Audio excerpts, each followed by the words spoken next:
السلام عليكم ورحمة الله وبركاته. الحمد لله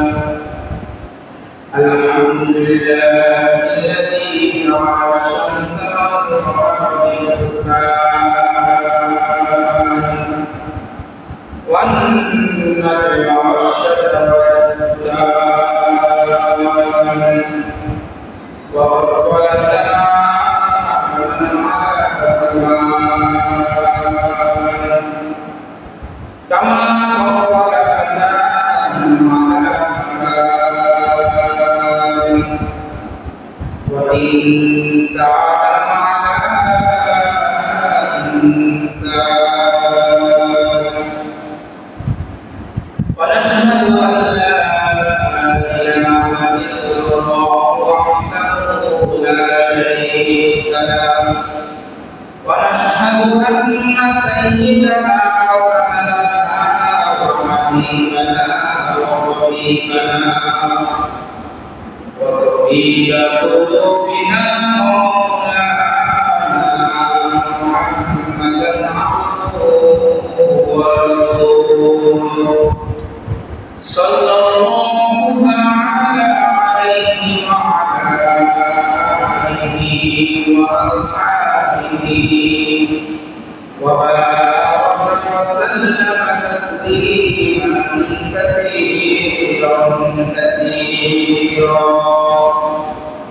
أما بعد فقد قال الله تعالى في شأن كلامه المجيد وفي قرآنه الحميد أعوذ بالله من الشيطان الرجيم بسم الله الرحمن الرحيم فأرسلنا عليهم الطوفان والجراد والقمل والضفادع والدم آيات مفصلات فاستكبروا وكانوا قوما مجرمين وقال رسول الله صلى الله عليه وسلم من دور عن الله رفعه الله أو كما قال عليه الصلاة والسلام إن الله وملائكته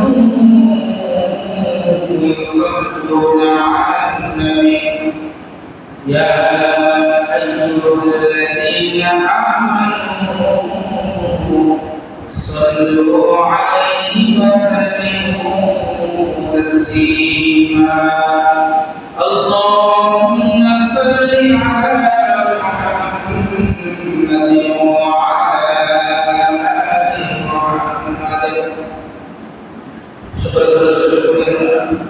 اللهم صل على محمد وعلى آل محمد كما صليت على إبراهيم وعلى آل إبراهيم إنك حميد مجيد اللهم بارك على محمد وعلى آل محمد كما باركت على إبراهيم وعلى آل إبراهيم إنك حميد مجيد الحمد لله মহান আল্লাহ রাব্বুল আলামিন দরবারে সকল করছি যে মালিক আমাকে আপনাকে পবিত্র জুমার দিনে দুনিয়ার সকল কাজ থেকে পারি করে আলাদা করে منها جمعة خميس আদায় উদ্দেশ্যে আল্লাহ রাব্বুল আলামিনের পবিত্র ঘর মসজিদে আগে আসার এবং মুশাওয়ারার তৌফিক দান করেছেন। সেই মালিকের দরবারে জবান করে মালিকের গোলাম হিসেবে অন্তরের অন্তঃস্থল থেকে একবার কালিমাতুর শুকর আদায় করছি, আলহামদুলিল্লাহ। আল্লাহ রাব্বুল আলামিনের শুকরিয়া জ্ঞাপন করলে রাজি এবং সুবহানকে কথা বলেন জবান করেন রাজিমানকে খুশি হয় কে? আল্লাহ। আল্লাহ তাআলার নিয়ামতের শুকরিয়া জ্ঞাপন করলে আল্লাহ তাআলা খুশি হন, রাজি হন। এই ঘোষণাটা আল্লাহ তাআলা। আল্লাহ রাব্বুল আলামিন আমাদেরকে দুনিয়ার বুকে পাঠিয়েছেন, পাঠানেওয়ালাকে জবান খুলেন, পাঠানেওয়ালাকে আল্লাহ তাআলা। দুনিয়ায় আমি আপনি আমার আপনার ইচ্ছায় আসি নাই, যতটুকু হায়াত নিয়ে দুনিয়াতে আসছি সময়টা নির্ধারণ করে দিয়েছেন কে? আল্লাহ তাআলা। আবার সময় যখন ফুরিয়ে যাবে, একটি সেকেন্ডের জন্য দুনিয়াতে আর থাকার কোনো সুযোগ নাই, এই ঘোষণাটা আল্লাহ তাআলা। তাহলে পাঠাইলেন আল্লাহ তাআলা। দুনিয়ার হায়াতের সীমারেখাটা সীমাবদ্ধ যতটুকু, এটাও নির্ধারণ করে দিয়েছেন আল্লাহ তাআলা। হায়াতটা যখন ফুরিয়ে যাবে, শেষ হয়ে যাবে, থাকার কোনো সুযোগ থাকবে না, নিয়েও যাবেন আল্লাহ তাআলা। বুঝা গেল সকল ক্ষমতার মালিক একমাত্র, শুধুমাত্র, কেবলমাত্র একজন, তিনি কে?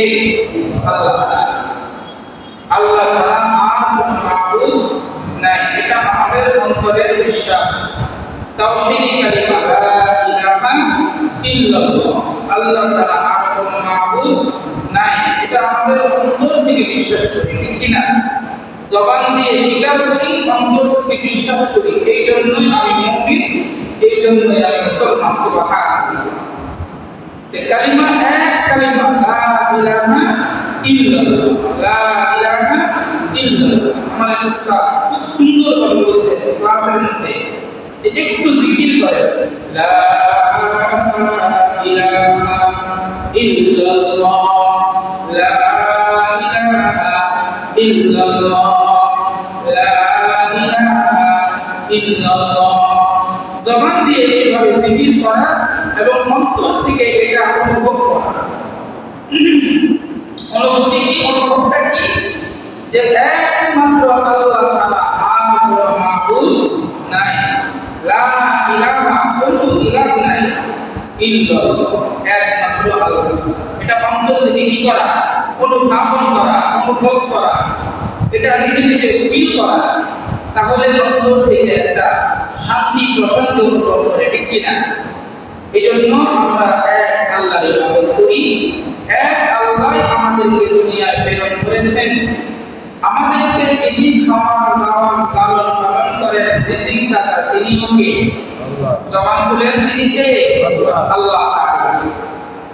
তাহলে এই যে একটি কথা আপনাদের কাছে এতক্ষণ বললাম, সব কথার মূল কথা হলো পাঠানেওয়ালা আল্লাহ, দুনিয়াতে লালন পালন করার কর্তা যিনি, সৃষ্টিকারক যিনি, রজ্জাক যিনি, তিনিও কে? আল্লাহ। আবার দুনিয়া থেকে আমাকে আপনাকে হায়াত দিয়ে নিয়ে যাবেন যিনি, তিনিও কে? আল্লাহ। তাহলে সব কিছু একমাত্র মালিককে আল্লাহ। এটা আমরা মুখেও যেমন বলি, অন্তর থেকেও বিশ্বাস করি, ঠিক কিনা? এই যে এই সময়টা, যেই সময়টা নিয়ে আমি আর আপনি দুনিয়াতে আসলাম, কতটুকু কার সময়, এটা আমরা কেউ বলতে পারি? আমার 70 বছর হায়াত পাবো, আমি 80 বছর দুনিয়ায় থাকবো, এর কোনো নিশ্চয়তা, গ্যারান্টি কেউ দিতে পারবে? অতীতে কেউ পেরেছে, এখন কেউ পারবে, বা ভবিষ্যতে কেউ দিতে পারবে? কেউ পারে নাই, আদৌ পারবে না, ভবিষ্যতেও পারবে না। কারণ এর চাবিকাঠি একমাত্র যার হাতে, তিনি কে? আল্লাহ। এই জন্য আল্লাহ রাব্বুল আলামিন পবিত্র কালামের মধ্যে বলেন, আফাহাসিবাতুম আন্নামা খালাকনাকুম আবাসান ওয়া আন্নাকুম ইলাইনা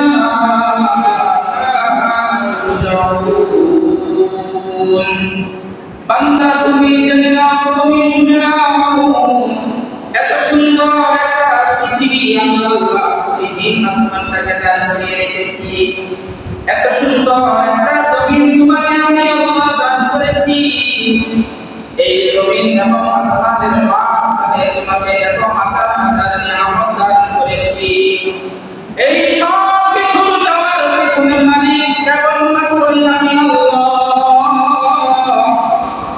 মনে রাখো বান্দা, তোমাকে আমি আল্লাহ দুনিয়ায় এমনি এমনি পাঠাই নাই। আফাহাসিবতুম আন্নামা খলাকনাকুম আবাসান ওয়া আন্নাকুম, বান্দা তুমি যদি মনে করো আমি তোমাকে এমনি এমনি দুনিয়ায় পাঠাইছি, যা কিছু তুমি দুনিয়ার বুকে নিয়ামত দেখো এমনি এমনি তোমাকে দান করেছি, না না বান্দা না, তোমাকে এমনি এমনি বানাই নাই, এমনি এমনি পাঠাই নাই। তোমাকে পাঠানোর উদ্দেশ্য, তোমাকে বানানোর উদ্দেশ্য, তোমাকে এত হাজার হাজার নিয়ামত দেওয়ার উদ্দেশ্য আমি আল্লাহর আছে। কার আছে? আল্লাহ তাআলার উদ্দেশ্য আছে, আছে না নাই? কি উদ্দেশ্য এটা দেখেন, আল্লাহ রাব্বুল আলামিন বলেন আমার উদ্দেশ্য হলো ওয়ামা খালাকাতুল জিন্না ওয়াল ইনসা ইল্লা লিয়াবুদুন। আল্লাহ রাব্বুল আলামিন বান্দাকে ডাকতে বলেন, ও আমার বান্দা, তোমাকে আমি এমনি এমনি দুনিয়ায় সৃষ্টি করি নাই, এমনি এমনি দুনিয়ার বুকে তোমাকে আমি পাঠাই নাই। আমি আল্লাহ তোমাকে সৃষ্টি করার পেছনে একটা উদ্দেশ্য আছে। উদ্দেশ্যটা কি? আল্লাহ পাক বলেন ইল্লা লিয়াবুদুন, একমাত্র কেবলমাত্র শুধুমাত্র আমি আল্লাহ গোলামি করার জন্য। সুবহানাল্লাহ, কার গোলামি করার জন্য? আল্লাহ তাআলার গোলামি করার জন্য। এই যে দুনিয়ার বুকে আল্লাহ তাআলা আমাকে আপনাকে পাঠিয়ে এত এত নিয়ামত দান করেছেন, কার গোলামি করার জন্য? জবানটাকে বলেন, কার গোলামি করার জন্য? একমাত্র আল্লাহ তাআলার গোলামি করার জন্য। এখন গোলামি করার জন্য, আল্লাহ তাআলার ইবাদত আর বندگی করার জন্য সর্বপ্রথম গোলামিয়ত আমাদের অন্তরে একটা গোলামিয়তের ভাব অনুভব করতে হবে, ঠিক কি না? দেখবেন যখন কোনো গোলাম তার মালিকের কর্ম করতে যায়, তখন গোলাম সেই গোলামি করার জন্য প্রস্তুতি নিয়ে যায়, ঠিক কি না? আমাদের দেশে দেখবেন অনেক মানুষ তার পড়ালেখার জীবনে তার ডিগ্রি, তার পড়ালেখার কোয়ালিফিকেশন অনেক বেশি, এ প্লাস, এ গ্রেড, এই ধরনের জিপিএ 5, অনেক ডিগ্রি তার আছে, মাস্টার্স, অনার্স, অনেক ধরনের পড়ালেখা সম্পূর্ণ করেছে। এরপরেও দেখবেন সে নিজে উদ্যোক্তা, সে কারো চাকরি করতে চায় না। এখন যদি তাকে প্রশ্ন করেন, ভাই আপনি আপনার যে কোয়ালিফিকেশন, আপনার যে সার্টিফিকেট, এটা যদি আপনি যে বড় বড় বড় অফিসে অ্যাপ্লিকেশন করেন, আপনি তো ভালো অবস্থানে চাকরি করতে পারবেন, তাহলে আপনি চাকরি করেন না কেন? দেখবেন উনি উত্তর দিবে, কারণ এটা আমার নিজের ব্যক্তিগত অভিজ্ঞতা থেকে বলছি। আমাদের ছাত্র জীবনেও একজন ছাত্র ছিল, হেদায়েতুল রানা। আমি হঠাৎ একদিন তার একটা ফেসবুক আইডি দেখি, সে একজন উদ্যোক্তা, সে জুতার ফ্যাক্টরি দিছে, সেখানে সে জুতা বানায়, সেখান থেকে সে পাইকারি জুতা সেল করে, একজন উদ্যোক্তা। কিন্তু ছাত্র জীবনে তার খুব ভালো রেজাল্ট ছিল, 1-2 দিনের ভিতরে সে থাকতো 1200 ছাত্রের মধ্যে মেশকাত জামাতে তার পড়ালেখার কোয়ালিফিকেশন খুব ভালো ছিল। আমি তাকে জিজ্ঞেস করলাম, ভাই হেদায়েতুল্লাহ ভাই, ছাত্র জীবনে আপনার পড়ালেখার অবস্থা খুব ভালো ছিল, রেজাল্ট ভালো ছিল, উস্তাদদের সাথে খুব ভালো মহব্বতের সাথে চলতেন, তো আপনি আজকে চাকরি বাকরি না করে এই জুতা উদ্যোক্তা নিলেন, কি কারণ, কি উদ্দেশ্যে? তো উনি উত্তর দিলেন, ভাই কারো গোলামি করা, কারো চাকরি করা, চাকরি মানে গোলামি। চাকরি মানে কি? গোলামি। অফিসে বলেন, আদালতে বলেন, যে কোনো জায়গায় বলেন, চাকরি মানে একটা গোলামি। চাকরি মানে বস, বস থাকলে বসের অনুগত্য করতে হবে, বসের অর্ডার কথা মানতে হবে, শুনতে হবে। এই যে একটা গোলামি, এই গোলামি করার চিন্তা ভাবনা আমার ভিতরে আসে না, এটা আমার দ্বারা হয় না, যার কারণে আমি গোলামি করার প্রস্তুত নাই। এই জন্য আমি গোলামি করতে পারি না, চাকরিও করি না। আমি আমি নিজে নিজে প্রত্যেকটা জুতা ফ্যাক্টরি দিয়ে জুতা বিক্রি করি। তার মানে বোঝা গেল এই ঘটনা বলার উদ্দেশ্য হলো গোলামি করার জন্য অন্তর থেকে আগে থেকে একটা প্রস্তুতি মনোভাবনা তৈরি করার দরকার আছে না নাই? আমি একজন গোলাম, আমি আমার মালিকের গোলামি করব, গোলামি করার জন্য অন্তর থেকে একটা অনুভূতি আসা দরকার আছে না নাই? এই জন্য আল্লাহ রাব্বুল আলামিন বলেন, বান্দা আমি দুনিয়ার মধ্যে পাঠিয়েছি একমাত্র কেবলমাত্র শুধুমাত্র আমি আল্লাহ তাআলার গোলামি করার জন্য। আর কারো গোলামি করা যাবে না। কারো গোলামি করা যাবে? একমাত্র আল্লাহ তাআলা ছাড়া কারো গোলামি করা কি নাই? শরীয়তে জায়েজ নাই। কেউ যদি আল্লাহ তাআলা ছাড়া কারো উপাসনা করে, কারো গোলামি করে, সে ঈমান থাকবে? বলেন থাকবে কিনা? তার ঈমান থাকবে না। এই জন্য আল্লাহ রাব্বুল আলামিন ডাক দিয়ে বলেন, বান্দা জেনে নাও, শুনে নাও, তোমাকে দুনিয়ার মধ্যে পাঠিয়েছি এমনি এমনি নয়, আমারও একটা উদ্দেশ্য আছে। উদ্দেশ্যটা কি? উদ্দেশ্যটা হলো আমি আল্লাহর গোলামি করা। কার গোলামি করা? আল্লাহর গোলামি করা। আমরা অন্তর থেকে আল্লাহর গোলামি করতে রাজি আছি কি ইনশাআল্লাহ? বলেন না ইনশাআল্লাহ? এখন গোলামি করার জন্য গোলাম হওয়ার প্রস্তুতি নিতে হবে। নিতে হবে কিনা? আমাকে আপনাকে আল্লাহর গোলামি করা থেকে বিরত রাখতে যে জিনিস আমার আপনার তরফ, সেটা হলো অহংকার। কথা বলেন, বুঝেন না আমার কথাটা? সেটা কি? অহংকার। আল্লাহর গোলামি থেকে মানুষকে, বান্দিকে আল্লাহর গোলামিয়ত থেকে, আল্লাহর দাসত্ব করা থেকে মানুষকে যে জিনিসটা বিরত রাখে সেটার নাম কি? কথা বলেন, সেটার নাম কি? অহংকার।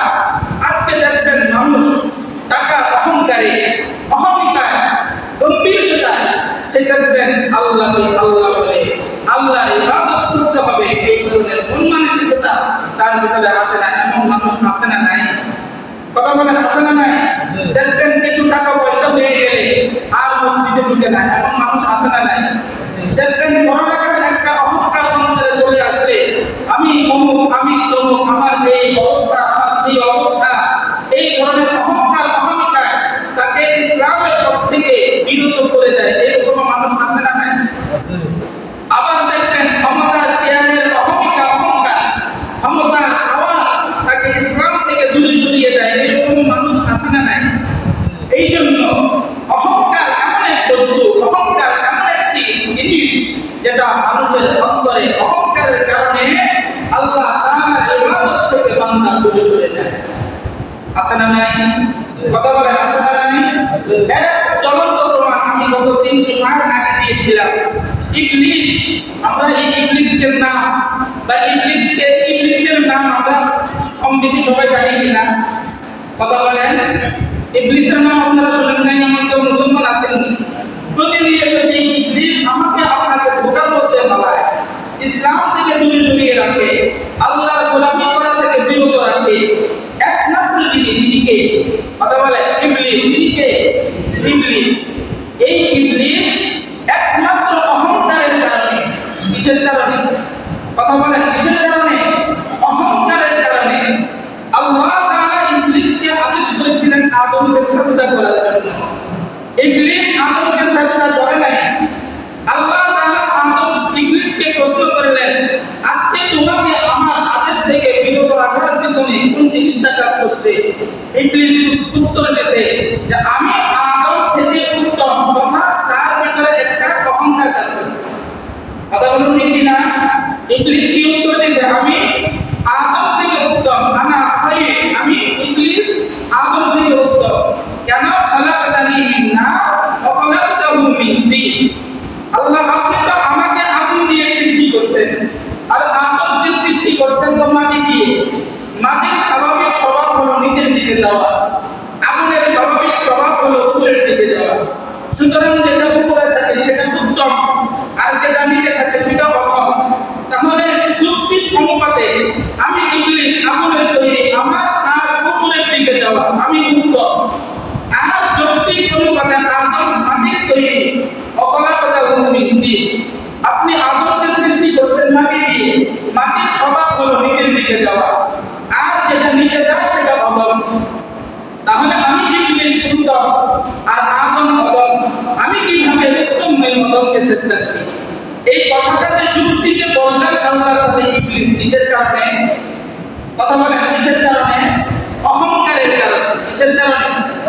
আল্লাহ রাব্বুল আলামিন সাথে সাথে বলেন আস্তাগফিরুকা আম কুনতা মিনাল আলিন। ইবলিস হয়ে গেছো, আমি আল্লাহর আদেশ থেকে তুমি বিরত হয়ে গেছো। আজকে আমি আল্লাহ তোমাকে আদেশ করলাম আদমকে সিজদা করার জন্য। তুমি আদম ছোট না বড়, আদমকে কি দিয়ে সৃষ্টি করলাম এই যুক্তি তুমি আমাকে দিলা, কিন্তু তুমি এটা খেয়াল করলে না তোমাকে হুকুম দিয়েছেন কে? হুকুম দিয়েছেন কে? আল্লাহ তাআলা। তুমি যদি একমাত্র সময় যদি লক্ষ্য করে আমি আল্লাহ তোমাকে হুকুম করছি, আমার হুকুম পালন করতে হবে, এটা যদি চিন্তা করতে, তাহলে তুমি আজকে ইবলিস হয়েও আদমকে সিজদা করতে, ঠিক কি না? আদম সেদিন আল্লাহর আদেশ না মানার অন্যতম কারণ হলো অহংকার। অন্যতম কারণ কি? অহংকার। ইবলিস সেদিন অহংকারের কারণে ইবলিসকে আল্লাহ তাআলা জান্নাত থেকে বাহির করে দিলেন, লানত দিয়ে দিলেন, এবং চিরস্থায়ী লানত দিয়ে রহমত থেকে বঞ্চিত করে আল্লাহ তাআলা ইবলিসকে রহমত থেকে বঞ্চিত করে দিলেন, ঠিক কি না? সব কিছুর মূল কারণ কি? কথা বলেন, অহংকার। মূল কারণ কি? অহংকার। আমরা আরেকটা উদাহরণ শুনি। আমরা মিশরের একজন বাদশা মুসা আলাইহিস সালামের জামানায় ফেরাউনের নাম শুনছি কিনা? কথা বলেন, ফেরাউনের নাম আমরা কম বেশি সকলে শুনছি না?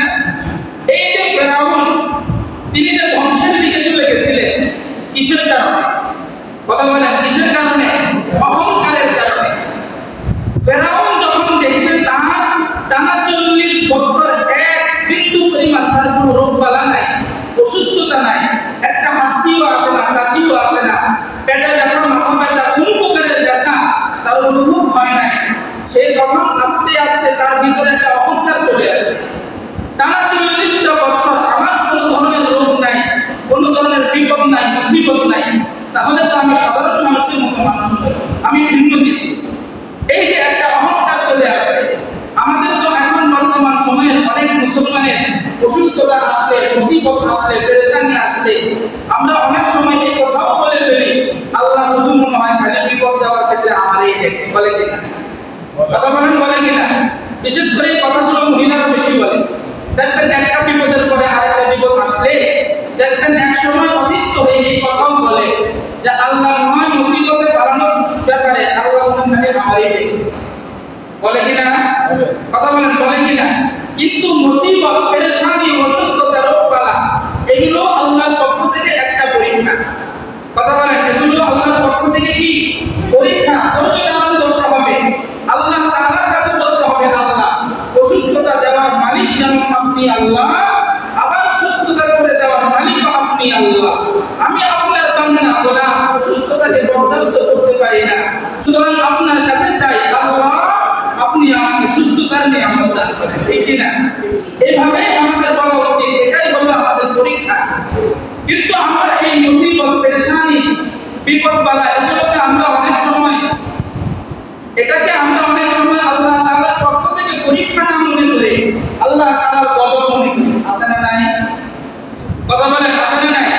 আল্লাহ তাআলা পরীক্ষা করতে চায়, কিন্তু অনেক সময় গজব দিয়েও পরীক্ষা করে। গজব দিয়েও কি করে? পরীক্ষা করে। যেমন পরীক্ষা আল্লাহ তাআলা ফেরাউনকে করেছিলেন, যেমন পরীক্ষা গজব দিয়ে আল্লাহ তাআলা কাকে করেছিলেন?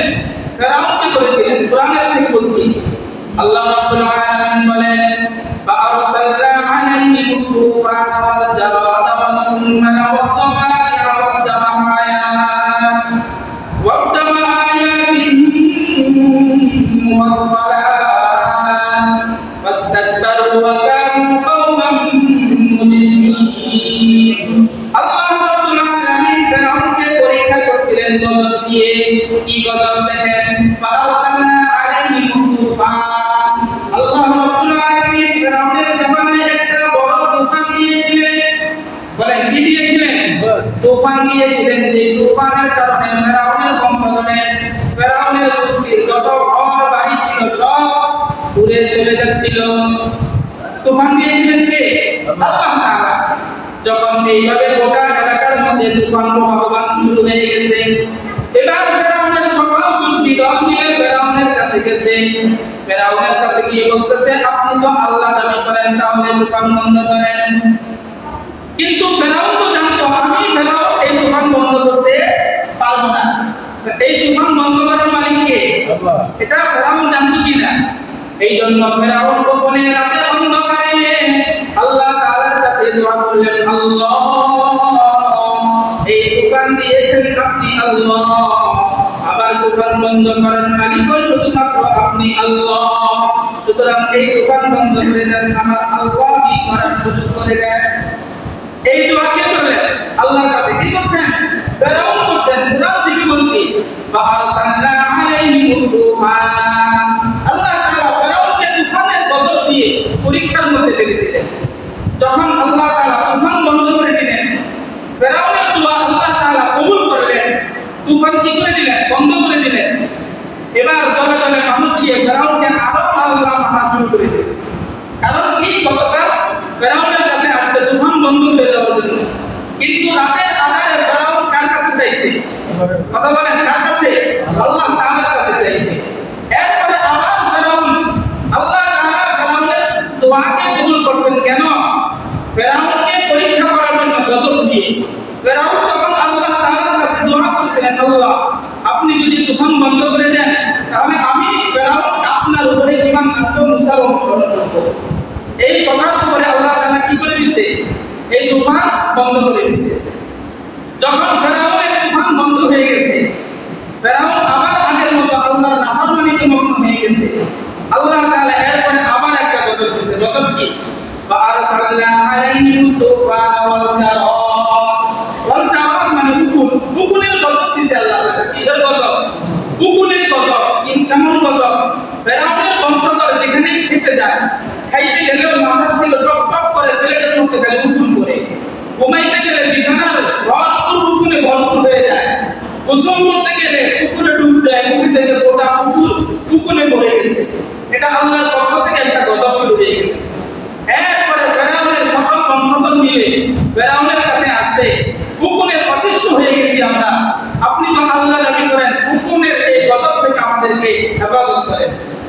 এবারে ফেরাউন আগের মতোই পুনরায় আল্লাহ তাআলার কাছে রাতে বন্ধ করে আল্লাহ তাআলার কাছে চাইলেন, আল্লাহ এই উকুনের গজব দিয়েছেন আপনি আল্লাহ, উকুনের গজব বন্ধ করে দেওয়ার মালিক আপনি আল্লাহ। কিন্তু আমার দলের মানুষ আমাকে বিশ্বাস করে আমার কাছে আসছে, আজকে থেকে আপনার কাছে তওবা করলাম, এই উকুনের গজব আপনি উঠিয়ে দেন। আমি মুসার অনুসরণ করব, আপনার উপরে ঈমান আনবো। এইভাবে যখন ফেরাউন আবার আল্লাহর কাছে দোয়া করলেন, আল্লাহ তাআলা উকুনের গজবকে উঠিয়ে দিলেন। আল্লাহ তাআলা উকুনের গজব কি করলেন? উঠিয়ে দিলেন। উকুনের গজব যখন উঠে গেছে, আবার ফেরাউন আগের মতোই আল্লাহর নাফরমানি শুরু করল। এরপরে যখন আবার আল্লাহর নাফরমানিতে ফেরাউন মগ্ন, এরপরে আল্লাহ তাআলা আবার আরেকটা গজব দিলেন। ফাআরসালনা আলাইহিম তুফান ওয়াল জারাদ ওয়াল কুম্মালা ওয়াদ দাওয়ানা ওয়াদ দামা আয়াতিন মুফাসসালাত। 3 নম্বর গজব দিলেন আল্লাহ তাআলা, ব্যাঙের গজব। কিসের গজব? ব্যাঙের গজব। ব্যাঙ চিনেন কি আপনারা? মুসা ফেরাউনের বংশধর যখন খাইতে বসে, পাতিল থেকে ব্যাঙ লাফ দিয়ে চলে আসে ফেলিতে। যখন গোসল করতে যায়, ডুব দিয়ে উঠে দেখা যায় ব্যাঙে সম্পূর্ণ পুকুর ভরে গেছে। শুইতে গেছে, দেখা যায় ব্যাঙে পচরা পায়খানা করে দিয়ে গোটা বিছানা নষ্ট করে দিয়েছে। এটা একটা গজব কিনা? কোরআন থেকে বলছি, এটা কোনো হাস্যকর ঘটনা, ইতিহাস নয়, কোরআনের তাফসীর করতেছি। ফাআরসালনা আলাইহিম তুফান, এক নম্বর গজব ছিল তুফানের। ওয়াল জারাদ উকুনে, ওয়াল কুম্মালা 3 নম্বর গজব ছিল আল্লাহ তাআলা পঙ্গপাল দিয়ে। মুসা আলাইহিস সালামের জামানায় ফেরাউনকে এইভাবে পঙ্গপাল দিয়ে, তুফান দিয়ে, রক্ত দিয়ে, এক পর্যায়ে মানুষ যখন যেখানেই পানি পান করতে যায়, সকল পানি রক্ত হয়ে যায়। কি হয়ে যায়? দেখা গেছে পানি পান করার জন্য গ্লাসের মধ্যে জগ থেকে পানি ঢালতেছে পানি, কিন্তু খাবার সময় কি হয়ে যায়? রক্ত হয়ে যায়। সমুদ্রে গোসল করতে গেছে, নদীতে গিয়ে দেখে যে নদীর পানি সব ঠিক আছে, কিন্তু যখন গোসল করার জন্য পানিতে নামে, পানি লালময় রক্ত হয়ে যায়। কথা বুঝতে পারছেন? এই সব কিছু গজব কার পক্ষ থেকে ছিল? কথা বলেন, কার পক্ষ থেকে? আল্লাহ তাআলা থেকে ছিল। আমাদেরকেও আল্লাহ তাআলা অনেক সময় অনেক মুসিবত দিয়ে বিপদ দিয়ে পরীক্ষা করেন কে? কথা বলেন, পরীক্ষা করে কে? আমাদের চলার গতিতে অনেক সময় আমাদের পেরেশানি আসে না, অনেক মুসিবত আমাদের সম্মুখীন, আমরা মুসিবতের সম্মুখীন হই কিনা? কথা বলেন, মুসিবতের সম্মুখীন হই কিনা? দেখেন আমাদের সমাজের মানুষগুলো যখন কোনো মুসিবত আসে, পেরেশানি আসে, বিপদ আসে, তখনই কেবলমাত্র আল্লাহর অনুসরণ করে। আছে না নাই? আবার মুসিবত শেষ, পেরেশানি শেষ, আবার আগের মতো আল্লাহর অনুসরণ থেকে নিজেকে দূরে সরিয়ে নেয়। এমন মুসলমান আছে না নাই? কথা বলেন, এটা ফেরাউন মার্কা মুসলমান। কি মার্কা মুসলমান? ফেরাউন আল্লাহর কাছে দোয়া করতেন, আল্লাহ আপনি আমার এই গজবটাকে উঠায় নেন, আমি আপনার উপর ঈমান আনবো, মুসার উপর অনুসরণ করব। আল্লাহ তাআলা ফেরাউনের দোয়া কবুল করতেন, মুসিবত পেরেশানি উঠায় নিতেন। কিন্তু যখন মুসিবত পেরেশানি শেষ, মুসা আবার ফেরাউন আবার আগের মতো নিজের মতো নাফরমানি শুরু করে দিলেন। আমাদের সমাজে এমন মুসলমান আছে না নাই? দেখবেন যখন পেরেশানি আসে, মুসিবত আসে, আল্লাহকে ডাকে, হুজুরের কাছে বলে, হুজুর দোয়া করেন, নিজেও দোয়া করে, নামাজ কালামা পড়ে। কিন্তু যখন ওই পেরেশানি শেষ, তখন নামাজও শেষ, আবার আগের মতো বেনামাজি হয়ে যায়। আছে না নাই? বুঝলেন না আমার কথাটা? পেরেশানিও শেষ, আল্লাহকে চিনাও শেষ, আবার আগের মতো বেনামাজি হয়ে যায়। এমন মুসলমান আছে না নাই? মুহতারাম হাজিরিন, আমরা মুসলমান ফেরাউন মার্কা না। কথা বলেন, আমরা মুসলমান কি মার্কা না? ফেরাউন মার্কা না। আমরা মুসলমান হযরত মূসা আলাইহিস সালামের অনুসারী মুসলমান। আমরা মুসলমান সাইয়্যিদুনা হযরত ঈসা আলাইহিস সালামের অনুসারী মুসলমান। আমরা মুসলমান জনাবে মুহাম্মদুর রাসূলুল্লাহ সাল্লাল্লাহু আলাইহি সাল্লামের অনুসারী মুসলমান। ঠিক কি না? কথা বলেন, ঠিক কি না? এই জন্য মুহতারাম হাজিরিন, যে কথাগুলো এতক্ষণ বললাম, আল্লাহ রাব্বুল আলামিন আমাকে আপনাকে অনেক সময় অনেক মুসিবত দিয়ে, পেরেশানি দিয়ে, অনেক ধরনের বিপদে ফেলে আমাকে আপনাকে আল্লাহ তাআলা কিসে ফেলায়? পরীক্ষার মধ্যে ফেলে। কিন্তু পরীক্ষার সময় আমাদের ঘাবড়ানো যাবে না। পরীক্ষার সময় যেমন আল্লাহ তাআলার ইবাদত দিয়ে আল্লাহর সন্তুষ্টি অর্জন করে, পরীক্ষার সময় যেমন আল্লাহ তাআলার ইবাদতে কাটায়, পরীক্ষা আমাদের যখন মুসিবত দূর হয়ে যাবে, বিপদ দূর হয়ে যাবে, আমাদের থেকে পেরেশানি দূর হয়ে যাবে, তখন একমাত্র কেবলমাত্র কার ইবাদত করব? কথা বলেন, কার ইবাদত করব? আল্লাহ তাআলার ইবাদত করব। সম্মানিত হাজিরিন, আপনারা এখানে অনেক মুসলমান আসছেন, আমিও আপনাদের এই সমাজে দীর্ঘদিন যাবৎ আপনাদের এই সমাজে একজন ইমামিয়াতের দায়িত্ব পালন করে আসতেছি। আলহামদুলিল্লাহ, অনেক নওজোয়ান যুবক, অনেক ছোট ছোট বাচ্চারাও এখন নামাজের পাবন্দি হচ্ছে, শুকরিয়া আলহামদুলিল্লাহ। কিন্তু আমাদের অনেকের মধ্যে নামাজের যে একটা পাবন্দি সব সময় আমার আপনার উপরে 5 ওয়াক্ত ফরজ, এটা এখনো আমরা অনেকে জোরালো ভাবে আমরা আমলে আনতে পারি। কথা বলুন, ঠিক কিনা? অনেক মুসলমান আছেন এখানে, মাশাআল্লাহ, আসর বাদ দিয়ে পেশা করেন, কিন্তু ফজরের জোহরে পাওয়া যায় না, বিশেষ করে ফজরের সময়। এটা তো দুঃখজনক ব্যাপার। কথা বলেন, দুঃখজনক কিনা? আমার আপনার উপরে নামাজ কয় ওয়াক্ত ফরজ? একটু বলেন না, জবান দিয়ে বলেন, কয় ওয়াক্ত? 5 ওয়াক্ত। 5 কি 3 আঙ্গুলে হয়? 5 কয় আঙ্গুলে হয়? 5 আঙ্গুলে হয়। তাহলে 5 যদি 5 আঙ্গুলে হয়, ফরজও বলতেছি 5 ওয়াক্ত, কিন্তু আমরা আদায় করি মাত্র 3 ওয়াক্ত, 2 ওয়াক্ত, 1 ওয়াক্ত। এমন মুসলমান আমাদের সমাজে আছে না? কথা বলেন, কতগুলো কষ্ট লাগলেও বাস্তব, বড় দুঃখ লাগে। দেখবেন আমাদের সমাজের কিছু মানুষ দোকানে, রাস্তায়, চায়ের আড্ডায়, গল্প গুজবে ঘন্টার পর ঘন্টা কাটিয়ে দিতে পারে। আছে না নাই? কিন্তু 10-15 মিনিট সময় শুধুমাত্র নামাজের জন্য মসজিদে এসে আল্লাহর ফরজ বিধান নামাজটা আদায় করবে, এই খুশ নসিব তার কপালে, তার নসিব হয় না। এমন মুসলমান নাই আমাদের সমাজে? কথা বলেন, আছে না নাই? বড় দুঃখের বিষয় এটা, বড় অনুতাপের বিষয়। দেখেন, আমার ঘরে আমার সব কিছু চলে, আমার খাওয়া চলে, আমার সব কার্যকলাপ যা আছে, খেতে খাবারের ফসলে, চাকরি বাকরি, ব্যবসা বাণিজ্য, আমার জীবন চলার যত গতি সব কিছু আমি ঠিক রাখছি। কিন্তু পরকালের জন্য আমার যেটা বিশেষ জরুরি, 5 ওয়াক্ত নামাজ আদায় করা, আল্লাহ তাআলার সন্তুষ্টি অর্জন করা, আল্লাহ তাআলার গোলামি করা, এটা থেকে আমি আর আপনি বিরত, অনেক দূরে সরে আসি। কথা বলুন, ঠিক কিনা? এই জন্য আমি আপনাদের সকলের কাছে জোরালোভাবে উদাত্ত আহ্বান করছি। আলহামদুলিল্লাহ, অনেক নওজোয়ান এখন যুবক ভাই এখন 5 ওয়াক্ত নামাজে আসার চেষ্টা করে, অনেক মুরব্বিরাও আসে, কিন্তু এরপরেও কিছু মানুষ আসি 5 ওয়াক্ত নামাজে মসজিদে আসি না। আমি আপনাদের কাছে পায়ে হাত রেখে বলতে চাই, জোরালোভাবে আপনাদের কাছে আবেদন করতে চাই, একমাত্র আল্লাহকে রাজি খুশি করার জন্য 5 ওয়াক্ত নামাজে আদায় করব, এই নিয়ম করা যাবে না ইনশাআল্লাহ? কথা বলেন না, করা যাবে না ইনশাআল্লাহ? হায়াতটা কখন যেন শেষ হয়ে যায় কেউ জানে না, কখন যেন মালাকুল মউত চলে আসে এটা আমরা কেউ জানি না, কখন যেন সবাই আমাকে সামনে রেখে জানাজার জন্য মসজিদের সামনে দাঁড়িয়ে যাবে এটা আমরা কেউ জানি না।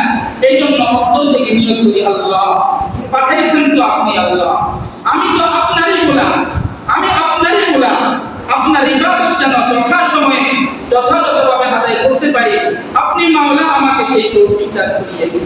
এই দোয়া করা যাবে না ইনশাআল্লাহ? আপনারা রাগ করতেছেন কি? রাগ করতেছেন কি আপনারা?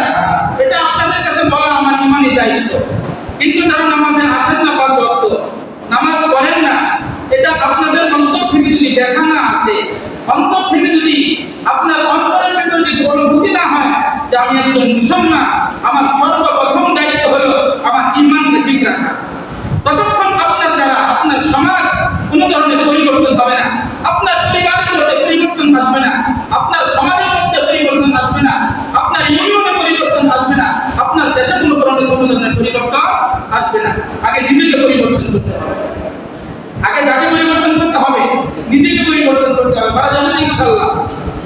কথা বলেন, পারা যাবে ইনশাআল্লাহ? আল্লাহ পাক আমাদের সকলকে যেই কথাগুলো আলোচনা করে না, আমাকে সহ আমাদের সকলকে উক্ত কথাগুলোর উপরে আমল করার তৌফিক দান করুন। সকলে আমিন। ওয়া আখিরু দাওয়ানা আলহামদুলিল্লাহি রাব্বিল আলামিন।